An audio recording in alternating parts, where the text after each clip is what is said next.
We were testing an egg and we wanted to know in what way it was less likely to break if you dropped it.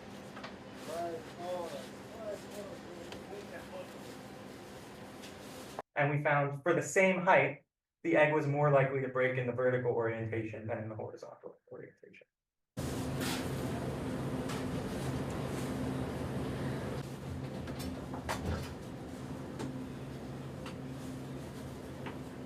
The going common sense is that the egg in the vertical direction is stronger than if you lay the egg down. But they proved that that's not the case. The load at which it fractures is about the same.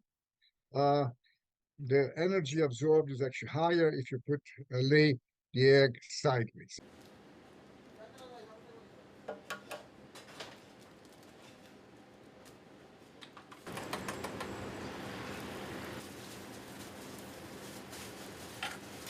The toughness is higher in the horizontal direction.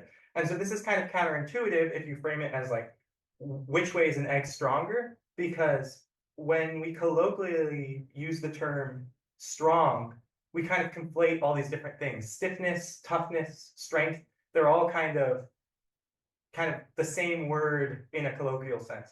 But in a dynamic sense, the technical term toughness is really what matters.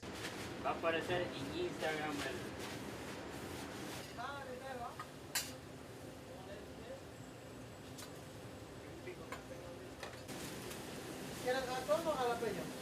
A lot of people were surprised that the egg breaks at such a low height, but I think it's actually quite intuitive. If you've ever been trying to boil eggs and you drop the water gets hot and you let go, and then you hear the dreaded crack as it hits the bottom of the pot from like this high, you're like, ah.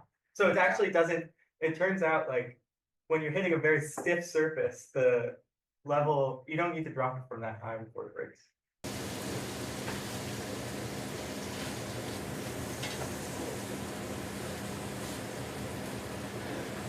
When you think about how the egg fails for that side-on horizontal application, it forms that ring crack.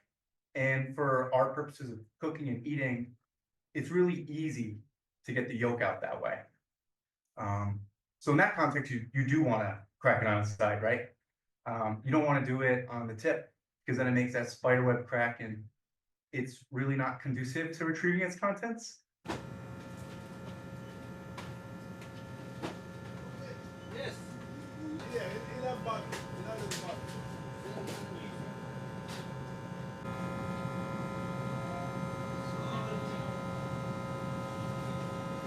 I think that what they did and what is good is they can provide guidelines maybe about egg shells and how the industry should put minimum standards for egg, the load at which the eggs can break.